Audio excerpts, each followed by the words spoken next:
If it's first game of race, we'll get you know it up, put on more steam. Protect our kickers, our quarterback, our lead, our ball game. Ball, obstacles, block, cut, sides, through the game, tackle, this win it. Rush you again, we're for the first minute. Carry everybody, keep it there for 6 minutes. Rocky Top!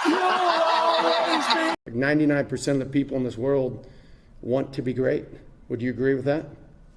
Yeah, they're called wannabes. 1% work to be great. Drop the mic on that. We've got to raise the bar, and we've got to continue to raise the bar. I don't think any of those young men, when they signed to come to Tennessee, they signed to say they wanted to come and be a part of a 7-6 program. They said they wanted to come and compete for championships, SEC championships, national championships. I know that's what I want. I know that's what Tennessee wants. I know that's what the expectation is. So we've got to continue to reassess everything that we're doing and make sure that we're continuing to move the needle in the right direction. I mean, Peyton Manning said it best year one when we got here. He looked at Coach Heupel and he goes, man, you know, if the Colts lose, I'm all right. If the Broncos lose, I'm good. He goes, but if the Vols lose on Saturday, it hurts my soul. And there's a lot of other people. There's 103,000 people every Saturday who will say the same thing, and there's probably 1 million more watching at home. So it's important here, and those guys feel that. Make the decision. You're either a Vol or you're not, through thick and thin.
Good Monday morning and welcome to the Talkin VAWLS Network. My name's BoogieBentley. I hope you guys are having a good Monday morning. I hope you got your coffee ready because there's nothing hits like a Monday morning cup of coffee, talking some ball with Eric Cain of VolQuest.com, hanging out with you guys in the chat, the title of the stream. So what do we do now? Do we burn down the program? Spoiler alert for a video coming later today, so look forward to that. Tune in for that.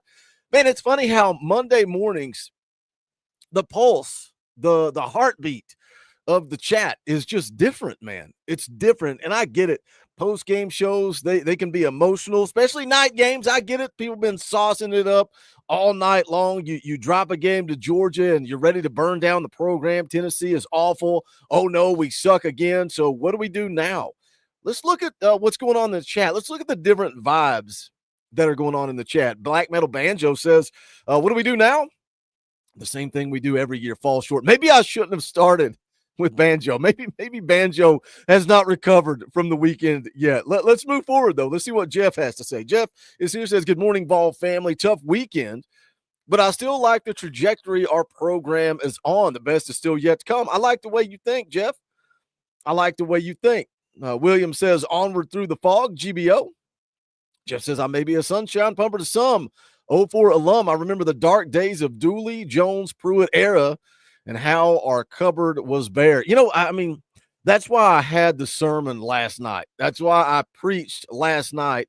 And spoiler alert, I'll save you guys the time if you don't want to come back and watch the video later today. I'm going to clip that. I don't typically clip live streams, but more people watch videos than they actually watch live streams. So I want to get that back out there. I want people to see that. I want people to see where we've been and where we're going. And I get it. You know, some of the comments that came in after the fact from the live stream last night were about Boogie. We can't settle. Expectations shift. I saw somebody said after the win against Alabama, everything changed. So why was Tennessee a 10-point underdog on the road? Why does Georgia magically not play good football at home? What changed there? What made you think that Tennessee was all of a sudden going to go beat Georgia? Now, could Tennessee have beat Georgia?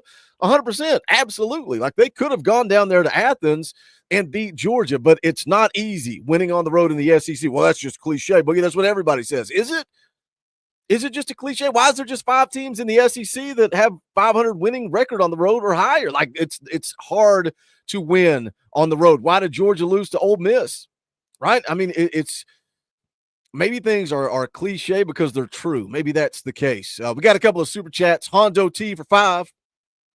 Going to piss folks off, but Hype got schooled by Mike Bobo. I don't know that. I mean, if that pisses somebody off, I guess they can get over it. I would say maybe he schooled Tim Banks more than Josh Heupel. I think that's a fair statement. I think that's an accurate statement. I think Mike Bobo schemed some things up, set Georgia up for success, right? But on the flip side of that, Tim Banks, I just don't think they were aggressive enough, man. I've said it for since Tim Banks arrived at Tennessee. I think this defense is better when they play aggressive. Dylan Elam for 5 says, morning, Vol Nation. Last weekend hurt, but we're killing it in recruiting, and another learning lesson for the staff. It's coming. Just be patient. Thank you, Dylan. I appreciate the super chat. I don't know that our fan base is very patient. Let's get Cainer on here, and let's see what he has to say about it. You are Locked On Vols, your daily podcast on the Tennessee Volunteers. Part of the Locked On Podcast Network, your team every day.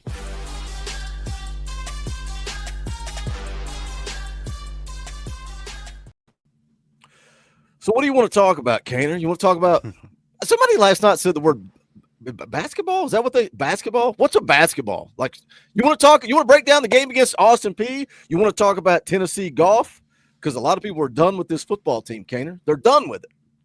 Well, yeah, I couldn't talk about Tennessee and Austin Peay because I didn't watch it.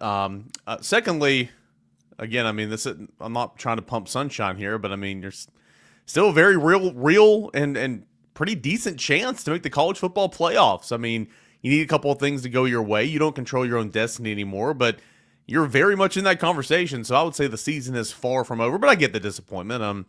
I get it. You lose to an old SEC East rival, and you lose a game that you very well could win. I couldn't agree with you more when I jumped on. You were talking about how Tennessee could have won this game. Absolutely. I mean, you go down there and you play better against Georgia than you played in the last 8 years during this losing skid. I mean, this isn't moral victory time, but you moved the football. You held a 10-0 lead. You started well. It's frustrating. You're mad at the officials. You're mad at the defense. I get all that, but the season far from over, no doubt about it. What I can't remember, but I'm pretty sure your prediction going into the season was 10-2, right? Is that where you were at? 9-3, yeah. 10-2, like 10-2. Yeah, you're right. 9-3, 10-2. I think my official prediction was 10-2 because I went game by game, but yeah, that's where I was. Isn't it funny how that changes? Because that's where I ended up at 11-1 because I couldn't pick Tennessee to lose to Oklahoma. And I'm like, man, if they win that game, they're just going to roll until Georgia, and then they're going to go down to Georgia and lose. And you know, everybody's saying it, right? My sermon last night that I had, I'm saying it. You know, you go to VolQuest, you go to On3, you go anywhere on YouTube, or you watch ESPN, you watch the SEC Network, and everybody talks about it being tough to go on the road and win. Not only is it tough to go on the road in the SEC, but when's the last time Georgia lost at home? Was it 2019? Was that the last time? I heard the stat last week, but it's been forever. The last time Georgia lost back-to-back games was Ole Miss Tennessee in 2016. I mean, again, these trends, and that's kind of why, like, when I made my official pick at VolQuest over on Friday, like, I put out, like, paragraph, all these reasons why Tennessee could win. Then at the bottom, it was like, well, I'm going to pick Georgia because It's on the road, backs against the wall. They haven't, lost at home in a long time. They haven't lost back-to-back games in a long time. It just kind of set up for that. But, it's difficult to win on the road. It is. Look at the Georgia team from 2 weeks ago to the Georgia team that you saw on Saturday. Look at Tennessee and some of its stretches on the road compared to home in recent memory. So it's difficult. Again, it's frustrating, man. Tennessee was up 10-0. Tennessee had all the juice, had the momentum there in that first quarter, and then you were outscored 31-7 the rest of the way. And the offense was shut out in a half for the fourth time in SEC play, which is just inexcusable. You had a defense that, sure, you can be frustrated with the defense today. That's fine, in my opinion. Of course, I can't tell you how to fan, but don't forget the defense is the only reason you are at 8-2 right now is the defense. And it had a bad day. It had a really, really bad day, but it was a bad time to have a bad day. It's funny you talk about your prediction because you went completely backwards from me. All week long, I talked about these are the reasons why we can't beat Georgia. And then Wednesday rolls around for my prediction, and I'm like, but this is how Tennessee's going to do it. Let's go. I can't, man. I can't. The further we get into the week, the more I become a blind, orange-tinted sunglasses psychopath, and I got to roll with the balls. Hondo T for 2 says, Mint Banks, sorry, trying to deer hunt. I love that people listen to the show live while they're in the woods trying to hunt deer. Shout out to Hondo T. We love you, brother. Appreciate the super chat. Yeah, let's talk about this defense against Georgia. I thought they just were not aggressive enough.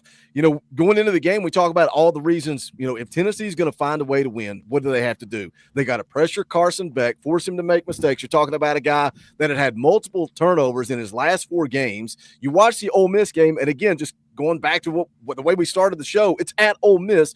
That's a different game, but you still saw what they did against Georgia, and you thought, man, I think Tennessee can go do that. Tim Banks, his defense disappointed on Saturday night. What were your thoughts on the defense and just the game as a whole, I guess? Yeah, it was disappointing. And again, I'm going to continue to reiterate it. Our job's to be, critical at times and to be fair. And the defense had a bad day. The defense had a great year. Tim Banks had a great year. Bad time to have a bad day, but it all starts up front, man. That defensive line. I was beating the drum last week saying, oh my gosh, 10 to 12 guys on the defensive front. Tennessee's one of the best defensive lines in the country. Beat up Georgia offensive line, a quarterback that's turnover prone. Oh boy, man, buckle up. I think I even wrote that. Oh boy, buckle up in my prediction. This should be. It wasn't anything. It was horrible. They kept him clean. And, I'm not as naive to know that, even though Carson Beck's having a down year, you give him protection. You really give anybody that much protection, for that. In that regard, they're going to pick you apart, and he picked you apart. His first touchdown throw to Oscar Delt was a beautiful throw. His second one, he just, with the play action, just pulled the entire defense in and just lobbed it over their heads. Okay. I thought Mike Bobo had a really, really strong day. Georgia fans will never give him credit, just like Tennessee fans will never give Joey Halsey credit when things go well. I thought he had a really, really good day. But it was frustrating, right? It all starts up front. Tennessee could not generate a rush. It felt like Tennessee was not bringing blitzes from the second and third level much. Secondary had a bad day, but when you're not getting anything, up front, they're kind of leaving them out on an island back there. But certainly, I don't think the safeties and the linebackers had a good day. Middle of the field was, man, it was open. I pulled the numbers from Pro Football Focus. It's something like, 13 of 14 or 14 of 15 from the middle of the field. 56% of his passing yards came from the middle of the field. It was wide open, and that's very, very frustrating because these are areas where Tennessee's improved so much defensively this year, but that wasn't the case on Saturday. So it's frustrating. Again, no moral victories here, but, Tennessee play with them. This is the best game Tennessee's play. As Jeremy Pruitt tried to say in 2020, that gap is closing. Truly, obviously, that gap is very much closing in compared to winning these types of games, but you're not there yet, obviously, on the road to Georgia, and Saturday was a nice little reality check. As much as it's tough doing what we do after a loss, it's almost kind of refreshing. I texted you at 2 o'clock in the morning. I'm like, well, this week's going to suck. Yep. And it's like, remember when it was like, I just hope we can keep it close against Georgia. And you would come out of that game and the majority of the people in the chat were like, hey, it was only a 1-score game late. That's gone. And that is kudos to Josh Heupel for rebuilding this program. And that goes back to, again, again, your prediction was 10-2. So if this team goes out and they take care of business against UTEP. They take care of business against Vanderbilt. They finish 10-2, and let's say they don't get help. 10-2, they don't make it to the college football playoff. Are you chalking this season up as a disappointment, or is it like, yeah, it's a little frustrating because we didn't make the playoff. That was the goal, but still a good season for this football team in year 4. No, but again, it's all how you look at it, right? 10-2, you miss out on the playoffs, but if you said that back in the summer, you say, well, it's a pretty successful year, right? Who are the losses? What do those losses look like? We'll play that game. But that's a pretty successful year. But having gone through the season and knowing everything that you know, and being as close as you were and reaching as high as 7th in the playoff rankings, it is a little frustrating. But overall, I mean, no, in my opinion, it's not a failure of a season. I mean, you have double-digit wins, guys. Remember, 15 years of purgatory here in terms of the football program. That just didn't happen. And you're going to lose some playmakers on this roster in terms of defenders and all that, but you're going to bring a lot back next year, and you're going to have an awesome opportunity to get back into the 12-team college football playoff. So if you do miss out, I wouldn't say failure because you still had a double-digit wins, but it doesn't make it any easier. It's not any less frustrating because that loss on the road at Arkansas is the reason your season is derailed. Like losing to Georgia on the road, okay, say you lost to Alabama at home, okay, whatever. But losing on the road to Arkansas, that is the most frustrating part of this whole mess because without that loss, you would be in this scenario. Yeah, I think it was Black Metal Banjo in the chat said that earlier. Like, I get being upset about the Georgia game, but it really just makes you look back to that Arkansas game. Like, if you're going to be pissed about a game, be pissed about that Arkansas game, not necessarily the Georgia game Saturday night. And I'm not sitting here telling you to be happy and celebrate the loss to Georgia either. Captain Morgan for 2 says, Eric, how do you like my hometown of Coalfield? I don't get fun, this. Man. That was the high school. We went there. So we went to Oliver Springs in like week 10, I think, and we were at Coalfield last week. I had a game at Coalfield a couple years ago, so it was awesome, man. I signed me up for small town football all the time. The whole town shuts down. You go to the game on a Thursday or Friday night. Love it. It's what high school football is all about. People at Coalfield were awesome. Incredible hospitality. So it was a whole lot of fun.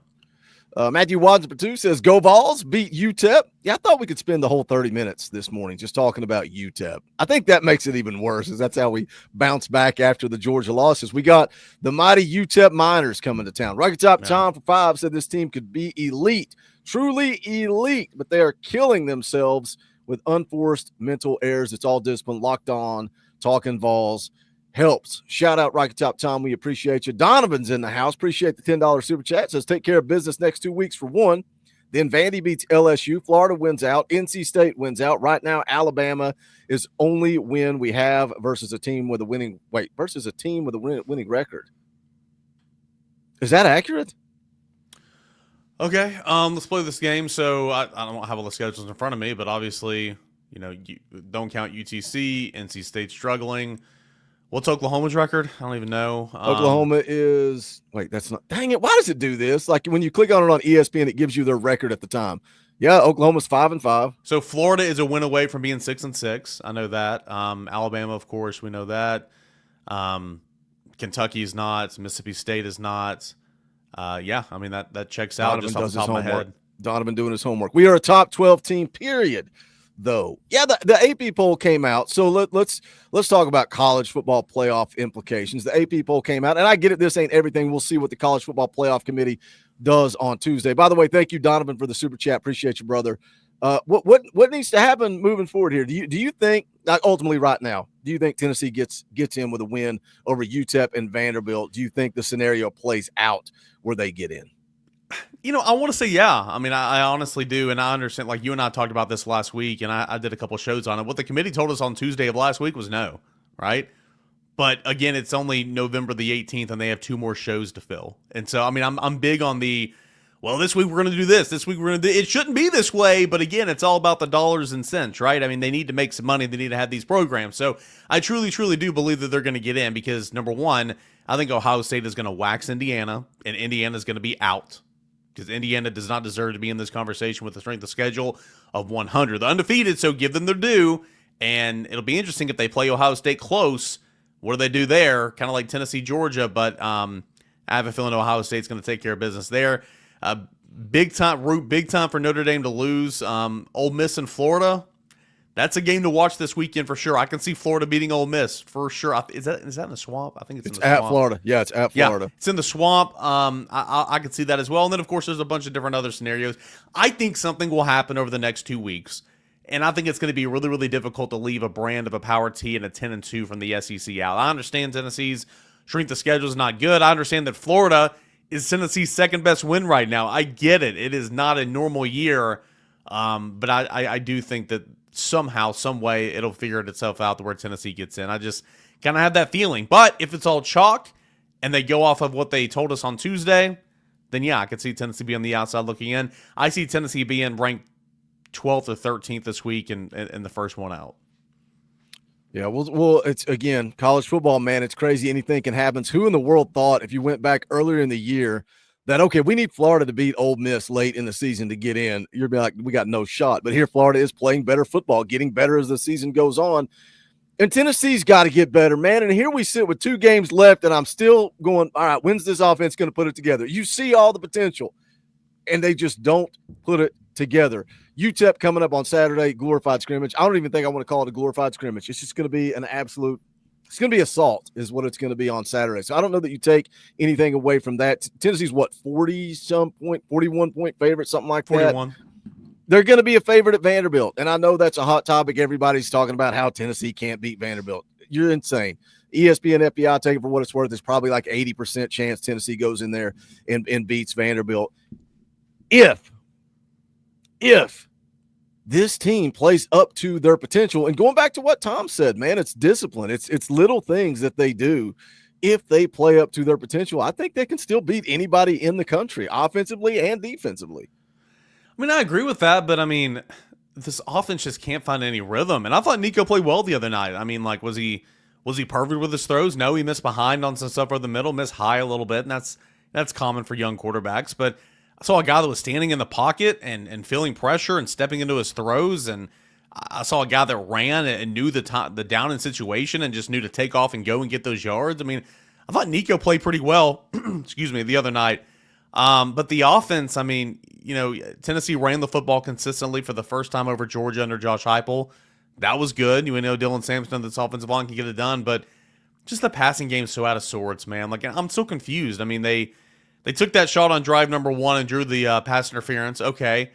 They took like 2 more shots the rest of the entire game. They went to Miles Kitselman twice, before he ran it in on that opening possession. They went to him twice the rest of the game, I believe. Like, some of this stuff just doesn't make sense. It's like when you get off script, yes, and you go on your feel, it's not like, I would go back to the things that have been working for you. I thought the other night, Nico to the sideline, 10 intermediate passing to the sideline worked. I thought he was really, really on those throws, and it's like they didn't just continue to work that. I don't know. It's been this way all year, man. The passing game is just out of sorts. I don't have all the answers. I'm not an offensive football coach, but I think the quarterback's getting better. I do.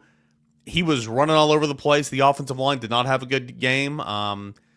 Tackles did not play well at all. I will give Javonte Spraggins and John Campbell credit. That combo block on the right side for Dylan Sampson's touchdown was beautiful. But I didn't think the tackles played well the other night. I don't think this team – it's weird. For the second straight year, I thought this team was going to have, like, dynamic playmaking ability at wide receiver, and I don't think that's the case, man. Like, Brazel's super inconsistent. Dante Thornton is not 100%. He had a big drop the other night. Thought Squirrel played a good game. Felt like Brew wasn't even involved in the passing game at all. Like, I don't get it, man. So at this point, obviously, with 2 games left in the regular season, you are who you are on offense. You're a good running football team. You're a passing game that is super inconsistent, and you're an offensive line that is super inconsistent. And is that good enough to beat anybody in the country, when things go your way? Sure, because you got the talent, but more times than not, you're just not as consistent as you want to be, which is obviously frustrating. I mean, again, getting outscored 31-7, obviously the defense had a huge hand in that, but the fact that Tennessee went scoreless in the second half is very frustrating. And the game condensed, I get all that. There was a few possessions, but it's not great. Let me catch up with the chat, and then I want to come. Man, you got so many things that I want to come back to there. Rocky Top Tom, been a member for 23 months. Says Tennessee beat Kentucky, who beat Mississippi, who beat Georgia, who beat Alabama, who also lost to Tennessee. How is it that Alabama still makes it in? How? It's BS. Well, let me add another layer to that, Rocky Top Tom. Vanderbilt beat Alabama, and now Tennessee can go beat Vanderbilt. That adds a whole nother layer to everything that you just said. Noah James for 2 says, I still love this team. And Nico, thank you, Noah. We appreciate you. Sean Cross for 5 says, I'm here. Should we start over, Sean? Do you want us to go back and start over since you just arrived? I know, we start promptly at 9:00 on Monday, so I don't know why you're late. You better not be late. Boogie, you do it like say, all right, give us 25, and then we'll start over. That's how you do that. Oh, see, but then they yell at me and say that all I do is plug and shield. I know. Plug and shield. That's all you do, Boogie. I just like to stoke that fire. Hey, you don't think I'll do it? $25, we'll start the whole show over. You don't think I'll do it? Maybe 100. 25 is a little low. Captain Morgan for 2. Why don't we run more halfback screens when the quarterback is getting pressure? We can talk about that. We'll talk about play calling as a whole. I love what you said about scripted plays.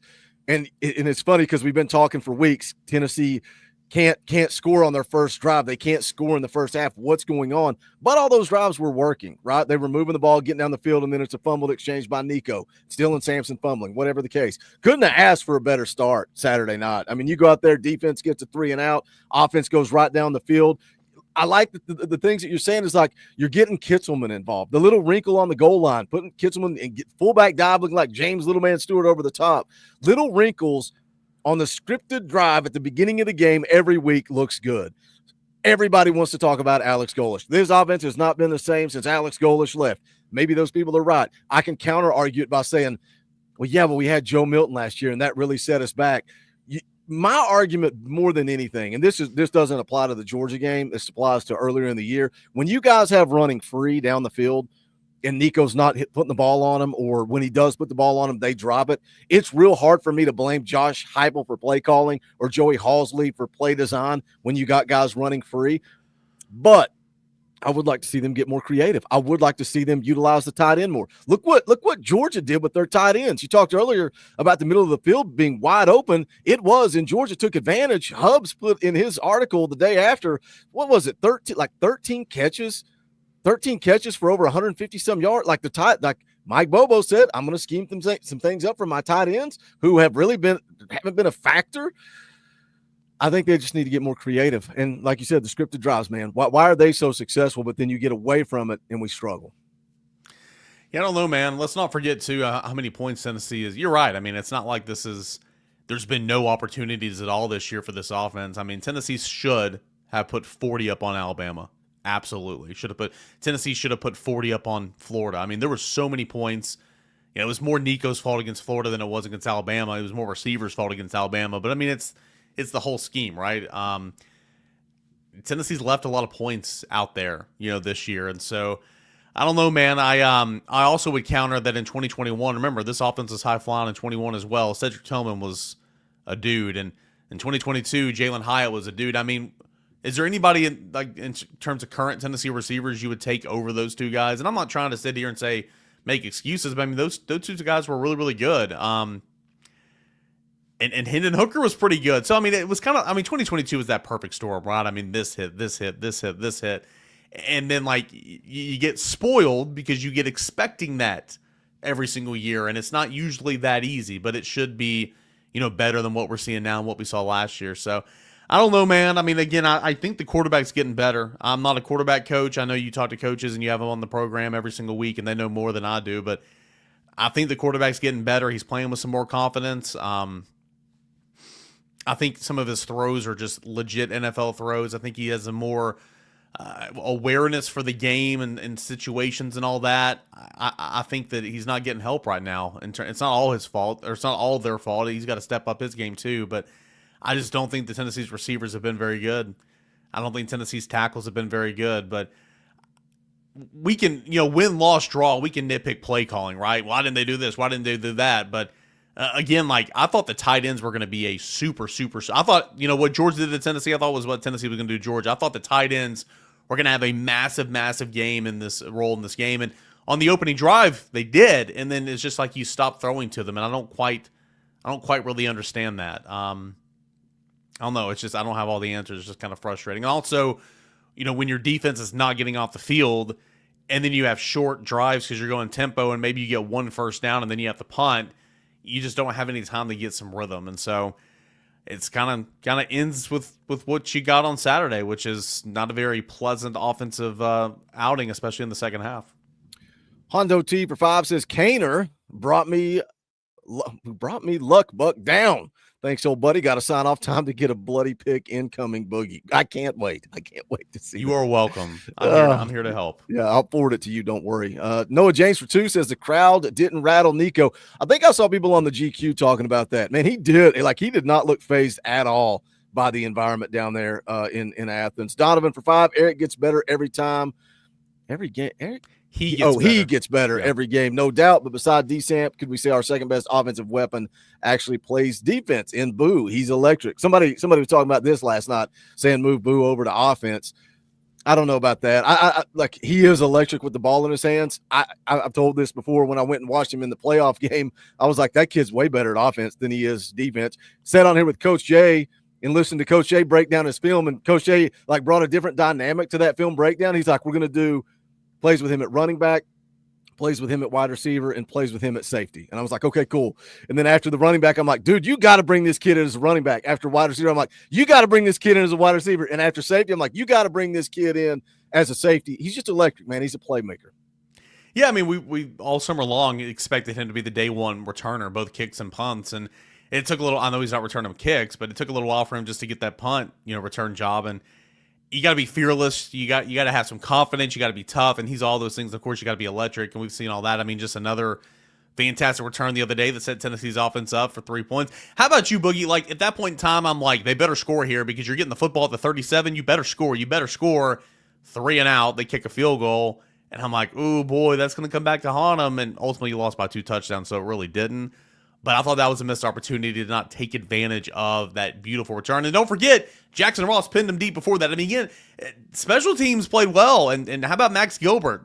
Missed 3 field goals against who was it, whatever game that was. And then you bounce back and you hit a 51-yarder and then you hit a 52-yarder and you're feeling yourself, you're being confident right now. I mean, that's great to see. But, overall, Boo Carter is really, really good. I don't know if he was if he played offense, how consistent would he be? He's super electric when he gets the football in his hands because we never see it right now. But he's a player, man. He makes a lot of plays, and there might be something to that. But who's your second best offensive weapon? Yeah, like Sampson, and that's the issue. You don't know where to go, right? I mean, I would probably say Miles Kitselman. That's exactly who I was going to say. 100%. Like Brew is not involved enough, in my opinion. Squirrel. No, I mean, Dante's the big play guy, but he didn't have any big plays the other day. I mean, yeah, and that's the issue right there. Like, you need more. It should be an easy answer. 1, 2, 3. 1, 2, 3. Like, but it's not, and I think that speaks volumes. Yeah, you talking about that, the settling for the field goal, and in hindsight's 2022, man, it's a momentum game. If you had a shot, you had a guy wide open for a touchdown, but you had Ethan Davis and Peyton Lewis completely get blown up, and that's when Nico got sacked. That's what forced the field goal, but then Gilbert knocks it through. I think the frustrating part for me is late in the game.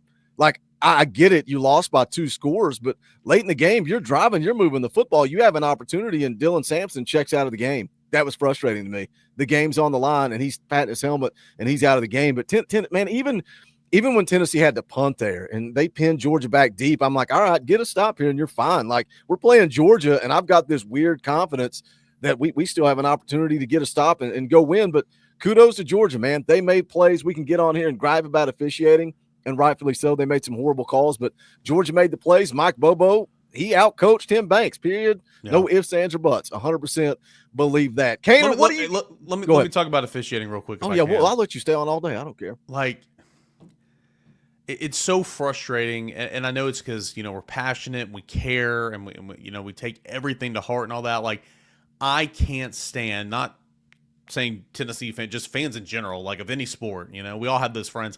I can't stand those fans that just cry ref, cry ref, cry ref. Like, I can't stand it. It infuriates me. Officiating was awful. Like, it was bad. I mean, that drive where Georgia took the lead, right? I've got it somewhere, 12 play, 92 yards or whatever. And you had the face mask penalty. I mean, okay, whatever. You review to get a 12 men on the – I mean, is that even allowed? I don't know. I'm ignorant in that regard. Like, is that even allowed? ridiculous. Then you had I'm not even going to review that incompletion. That certainly looked like a catch to me in a forced fumble, but you reviewed to see if you had 12 men on the field. You don't review that. Why don't, after you blow the whistle, you can't, right? But 99% of the time, they let the play go. They let it play out, and then they go review it. But they were quick on the whistle and didn't even take a look at it.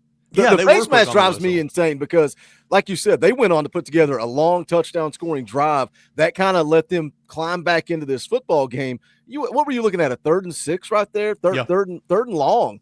And if Tennessee gets a stop there and goes and scores, that crowd is silent, but it gave them that hope. And yes, is that the reason why Tennessee lost? No. But you saying that the fans that come on and it's nothing but refs, that's why we can't come on and talk about officiating, because then we get lumped in with people that only blame the refs. Like Georgia won the football game. Officiating was awful.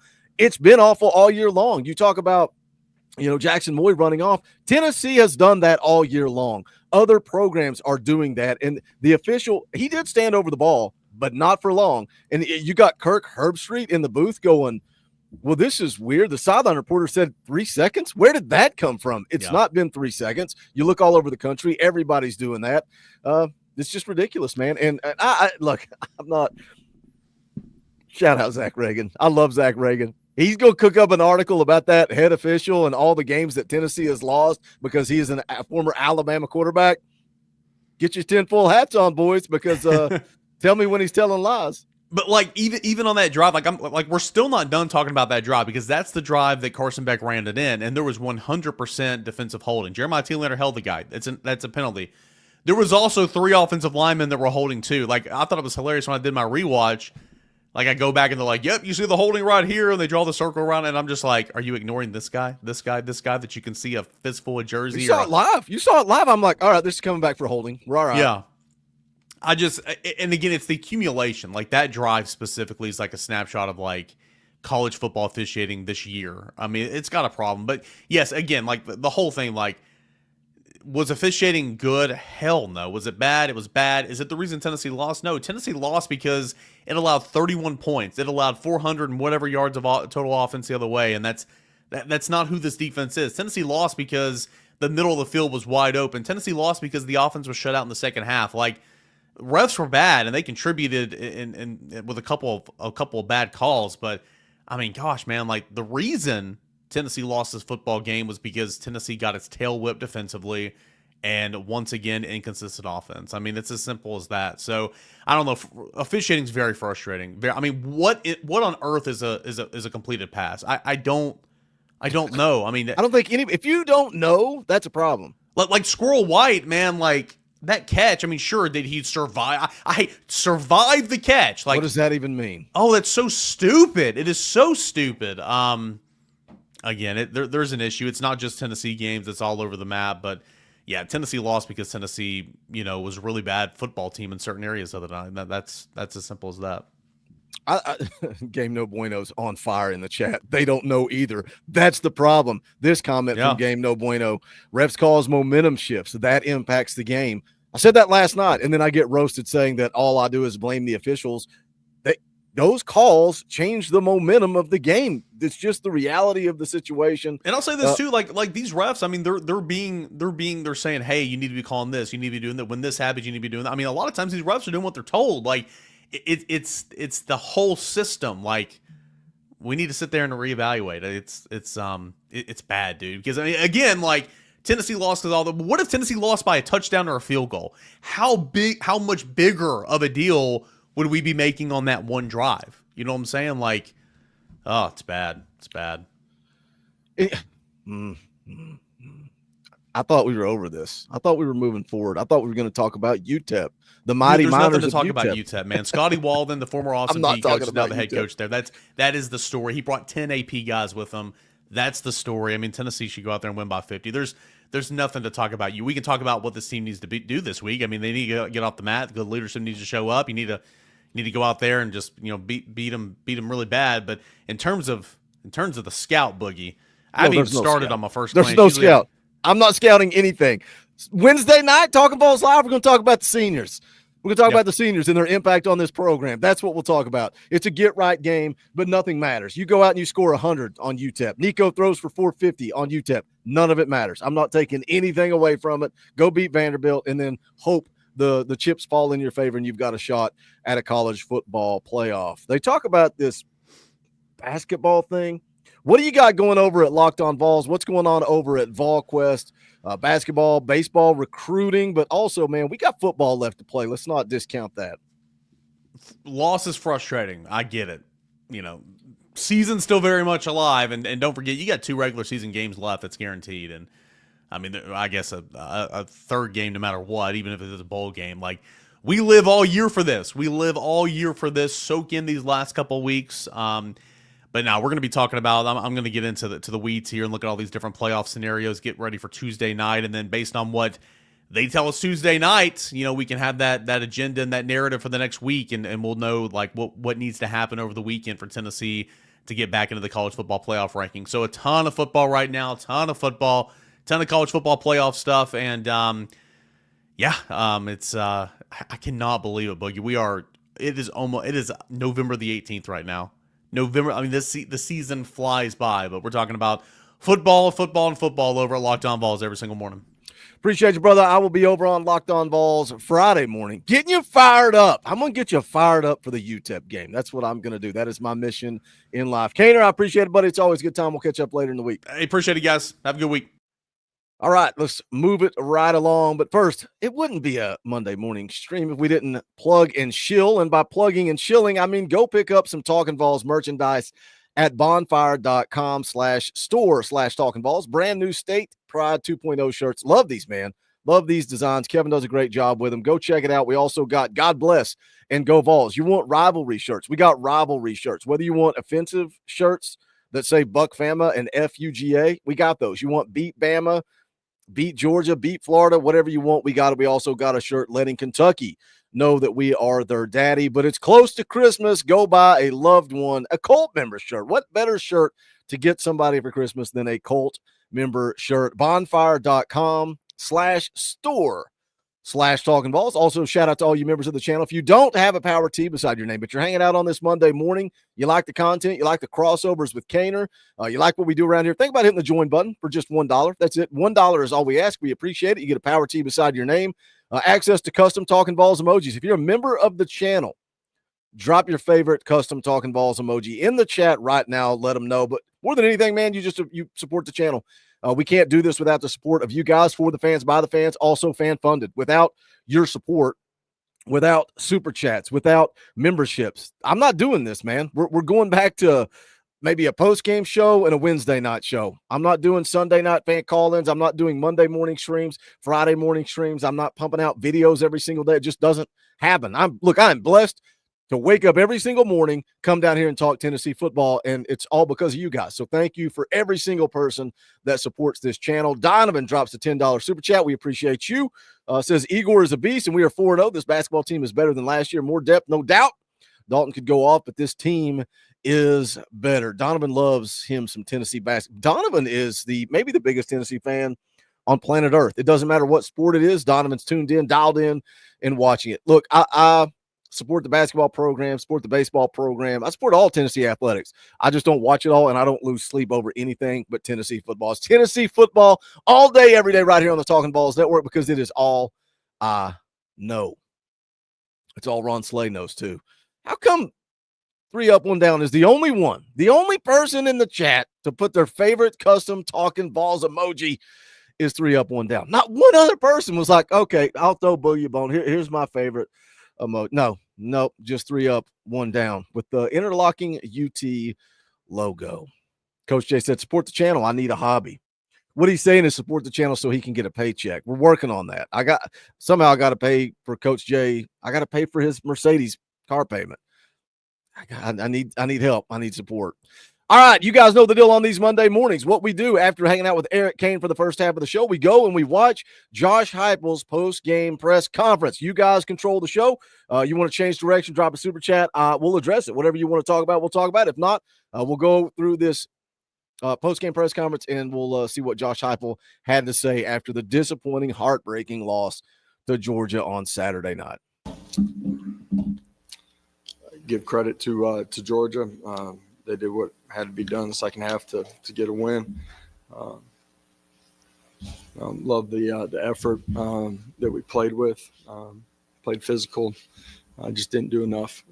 Coaches and players together to get on the right side of the scoreboard. Second half, obviously, but there's things in the first half too. Just being better at some of the things that you need to against a good team to win the football game. Too many big plays defensively, giving up offensively, some assignment stuff in critical situations that changed the way the game's played. And but I do love the effort and competitiveness that our guys played with. Just got to be better.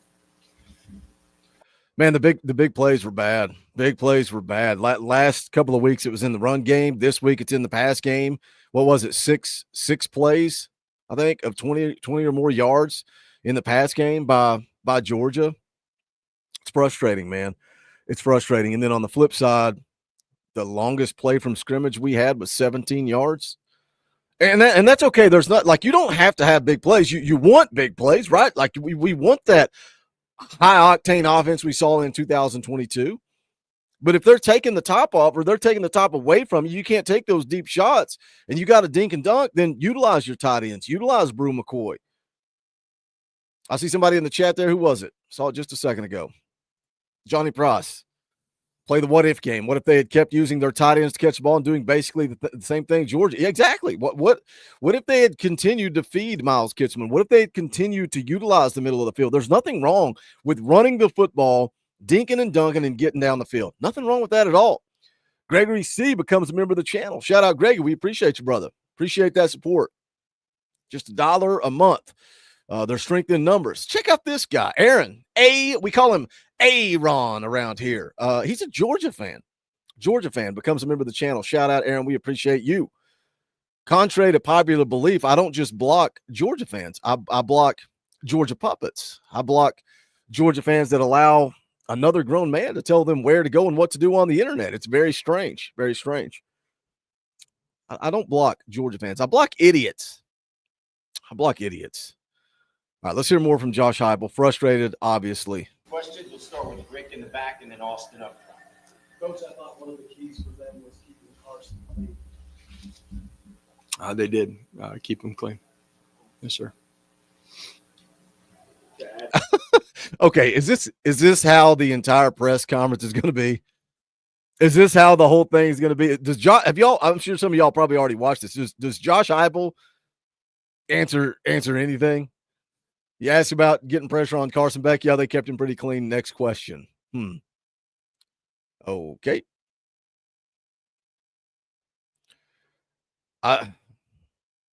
So dang frustrating, man.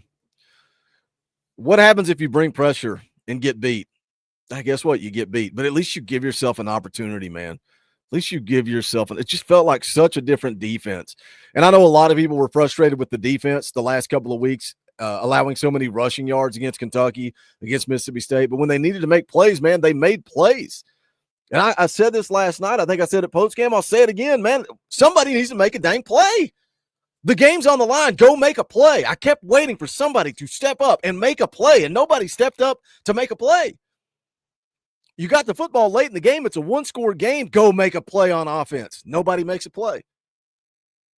And then you flip around, you punt, you pin Georgia back deep. I'm like, all right, go make a play. Go make a play. Force a turnover. Do something. No, we're just going to sit back and let them poke their way down the field. They're going to score, and we're going to take the L and go home. Make a play. Nobody stepped up, man. Speaks volumes that you guys ask me and Kaner. Who's your best three offensive weapons? Dylan Sampson and let me think about it. Dylan Sampson and who? And that's not me hating on Nico. I thought Nico played fine. Saturday night. It's so dang frustrating. Takes 11 guys doing ordinary things at a high level. That's the dumbest statement ever, and it's so freaking true. It is so freaking true. Nico could be that guy. Dante Thornton could be that guy. Chris Brazzell could be that guy, but they're not being that guy. They're not. Who's your three best offensive players? Dylan Sampson and I'll wait.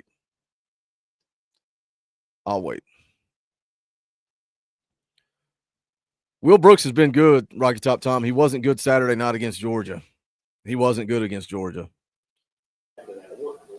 they doing specifically? Early the first time all year, the defensive line has just struggled to get home. Yeah, I have to go watch it and see. Okay. So second question about the defensive line struggling to get home. I'll have to watch the tape. And go see. Oh, man. Josh, I know you do that for the film, but what did you see from their passing ability, 327 yards up? Yeah, they had a big night, created explosive plays down the football field. Some of them were contested plays.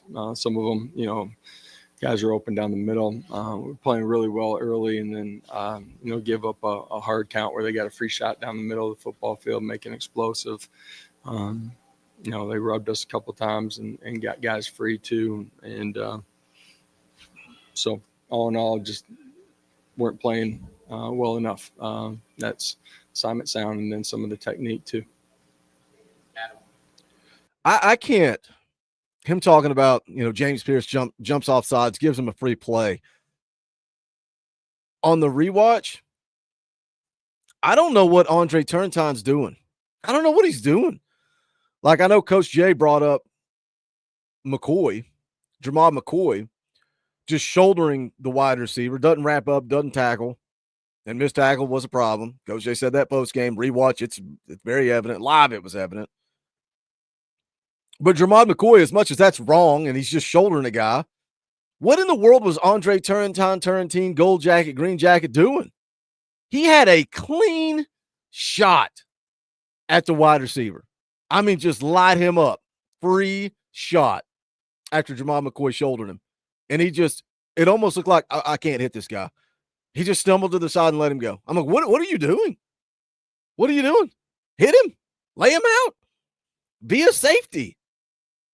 I can't for the life of me on the rewatch. I watched that play 50 times. I can't figure out what he is doing on that play.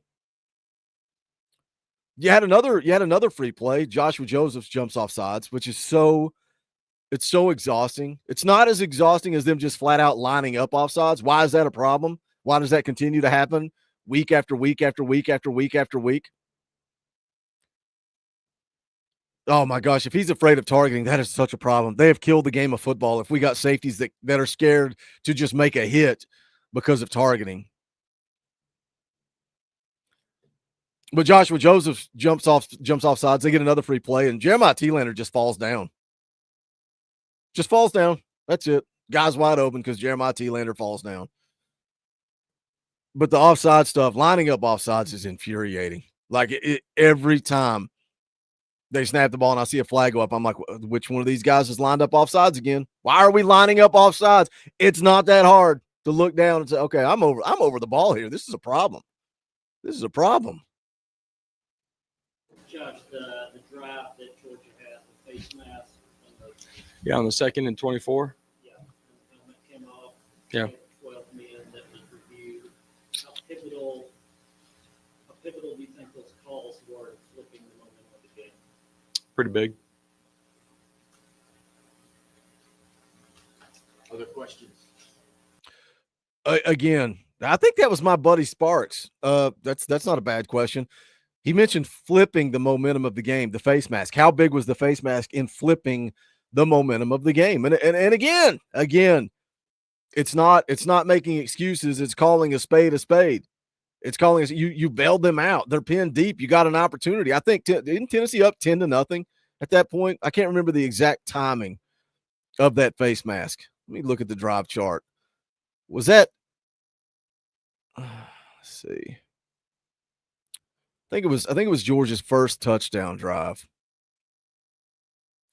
or maybe it was their second. Was it their second when they took the lead? It's just so exhausting. So exhausting. Just it does, man. It flips the momentum of the game. Got him pinned up deep. Chance to make a play. You can tell Josh Heupel's furious. But it goes back to what me and Cain were just talking about. There's no accountability for officiating.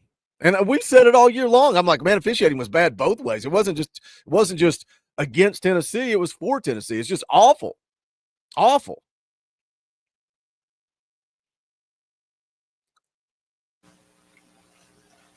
Austin, message after the game with the college. What do you go with? Man, like this group practiced well, practiced hard, prepared hard. They did a lot of the right things in the lead up to the game. Tonight, what happens out on that field, that defines tonight. It's the reality of it, and it's the nature of being a competitor. Where do we go from here? Man, let it soak in, let it hurt, watch it, grow from it, get our next opportunity. You know what I mean? Got 2 more guaranteed, but the only one that matters is next week. And so this group will continue to grow. And, we don't control what we don't control. We control our preparation. We can control how we get ourselves ready to go play next Saturday. Got a good football team in that locker room, man. It's a good football team. Got to coach a little better. We got to play a little better. David, then Chris. First of all, if you don't know what's going on right there, twice in Josh Heupel's press conference, one of the scumbag media members for Georgia had his cell phone turned on, and the phone rang and it played Georgia's fight song. How unprofessional could you possibly be walking into Josh Heupel's press conference and letting your team's fight song play while he's talking to the media? Just an absolute scumbag garbage. That's the type of crap that Kentucky Sports Radio would pull. Like, come on, give me a break. Can you imagine if Brent Hubbs and VolQuest handled themselves that way? Those guys are professionals. They're media. They're not YouTubers. They're not fans. They're not like us. You got to be held to a certain standard because you're media, and you're in there playing the freaking Georgia fight song. You're garbage. You're trash. Well, I love Josh Heupel, man. You can see from his response, man. You can see from his response how much he cares about this team, how much he cares about his players, how much he wants to win. Like, he's a competitor, man. He wants to win. And, he's got a tall task. You got to get these guys up to go play UTEP. And I get it. Tennessee's a huge favorite. Tennessee should blow them out of Neyland Stadium. But you got to get your team to respond after a heartbreaking loss. And, bro, I'm on here talking about it being the biggest game in Josh Heupel's career. And it was, man. It was. You go beat Georgia. Woo. Build the statue now, boys. Build the statue. But you didn't. But guess what? You got 2 more. You got 2 more games to play. You still have an opportunity. As even though some people in this fan base think the season's over and we're done and the team's garbage and burn the program to the ground, still got 2 games to play and a shot at the postseason. Do I need to go into the lecture again? Do I need to preach the sermon again? You know how those pastors roll around and they got that sermon in their back pocket that they deliver all the time, and they pull it out and boom, it's a home run because they preached that sermon so many times. I got the sermon dialed up, boy. I can preach the sermon again. And it's coming. It's going to be a video. It's going to be a video later today. I don't clip live streams. I'm clipping that one. And it's going to be posted because more people need to hear it. More people need to see it. Because you can be frustrated with the loss to Georgia. You can be upset with the loss to Georgia. You got to understand where we've been and where we're going and what Josh Heupel has done at Tennessee in 4 years.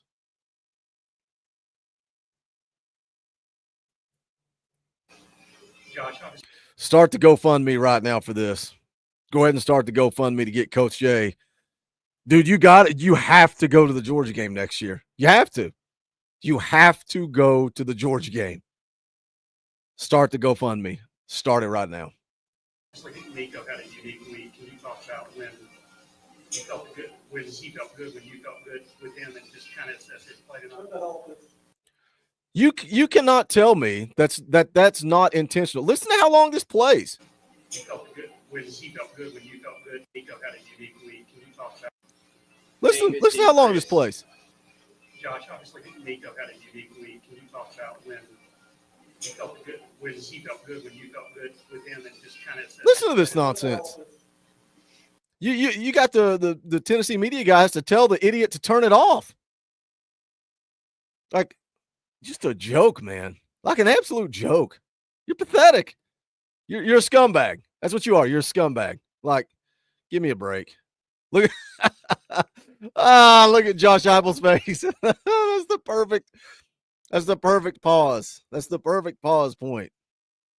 They really are the most classless fan base in the country. Like, worst fan base in the country. Can you repeat the question? Sorry. Yeah. Nico obviously had a unique week. Can you talk about when you felt good or when you felt good that he was able to go tonight and just how you felt he played? Yeah, our medical staff handled it throughout the week and ultimately got cleared when we got or when we announced it. From the player report or injury report, whatever they call it.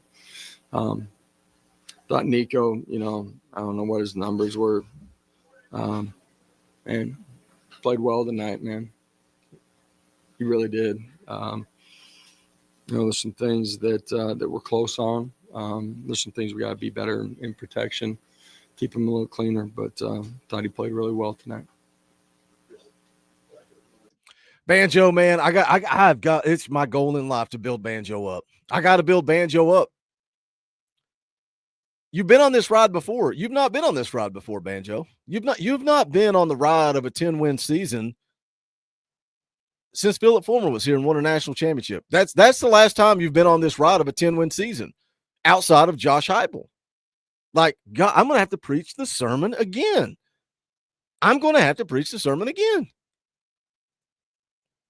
Like, we were at rock bottom when Josh Heupel took over. We've not been on this ride. Like, Josh Heupel's been here 4 years. And if you go take care of business against UTEP and you go take care of business against Vanderbilt, you got 2 10-win regular seasons in 4 years. You want to go back and watch the streams when Jeremy Pruitt was fired and we're talking how bad this is, and you got the mass exodus of players, and you got a freaking long snapper taking reps at linebacker in camp because you don't have enough bodies on defense to play linebacker. And we're saying, typically when a coach comes in, we're going, okay, we'll give this guy 3 or 4 years to see if they can put it together. We're talking 6-7 years at that time. We're like, we are so far down. It is going to take 6 to 7 years to get back to a winning program. Josh Heupel did it in year 2. See, that's the problem. That's the problem, Banjo. You've been a fan since 2007. So, like, you've not been here before. Like, if you've been a fan since 2007, you've never experienced a 10-win season until Josh Heupel came here. But now we're disappointed in this? Like, dude, sign me up for 10 wins, 9 wins. I don't want to go back. I don't want to go back to losing to Georgia State. I don't want to go back. I don't want to go back to sitting here going, oh my gosh, if we can remember these conversations. Oh man, if we can beat, we're going to beat UTEP. They're really bad. If we can find a way to beat Vanderbilt, we're going to win 6 games and we get to go to the Music City Bowl. I'm going to buy tickets. It's going to be awesome. Remember those days? Now we're going, hey, we go take care of UTEP. We go beat little Vanderbilt up. Maybe we need a little bit of help. We're going to get in the college football playoff. We're going to have an opportunity. We want to hope for a Music City Bowl, or do we want to hope for a college football playoff?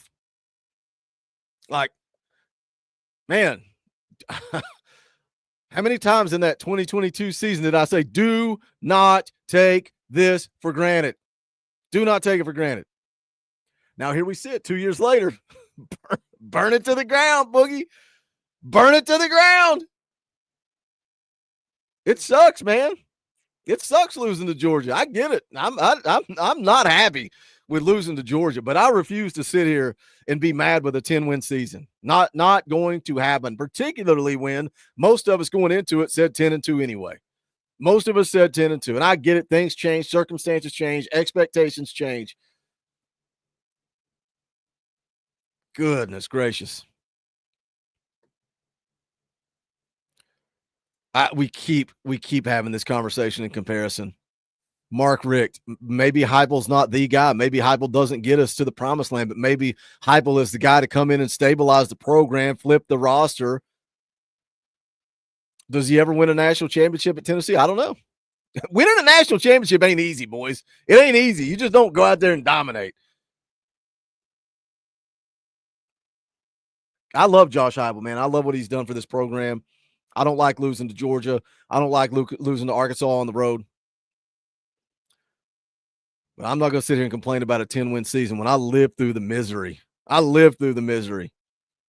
That's the thing, Banjo. I got to experience the highs of Philip Fulmer. I got to watch the national championship. I got to celebrate that, and I took it for granted. I celebrated. I enjoyed the national championship. Sat there and watched it with 2 Florida State fans, soaked it in, enjoyed the ride.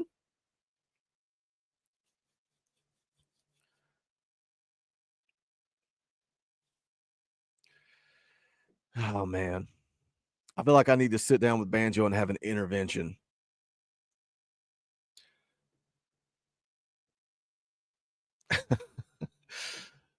You said 11-1. Like, okay. Who was your loss to, Banjo? We're having an intervention right here with almost 300 people watching on this Monday morning. Who was your loss to? Was it? I'm assuming Georgia. That Arkansas game stings. It does, man. It does. That Arkansas game, man, it could have been special. I get the frustration. I'm just saying, don't take 10-win seasons for granted. That's all I'm saying. I love Banjo, but I'm using him to fuel this conversation, to fuel this back and forth.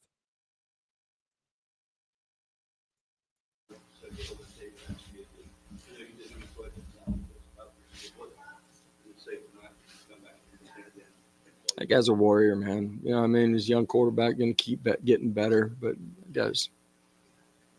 he's a warrior, man. So guys around him play for him. You know, I believe in him, but he's tough, man.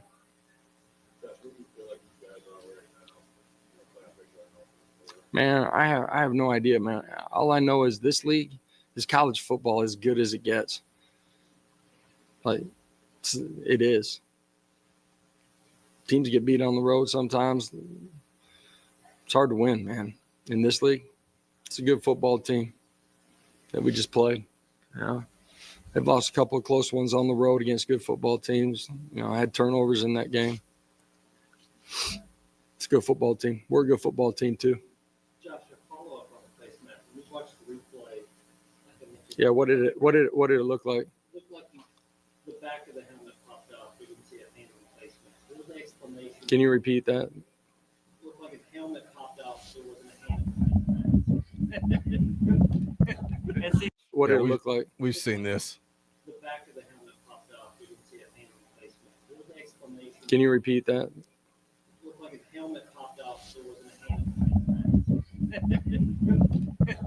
SEC office. Next question. What did they give you an explanation of why it was called? Next question. Anything else for Coach? You want to ask? No, unfortunately, half the time I can't hear what they're asking either. I get it. Their audio does suck, and half the time I have to guess at what they're asking based on Heupel's response. I think it's even worse when it's on the road. I think it's gotten better in Knoxville. I think it's gotten somewhat better so you can hear their questions. Like I'm hearing the same thing you guys are hearing, and I've got my audio cranked to the max. Andrew, I don't know what is this question in regards to? How much do you really pay attention? Pay attention to what? Are you talking to me? I don't know what that is. About the 12 men on the field? I would, yeah. Okay.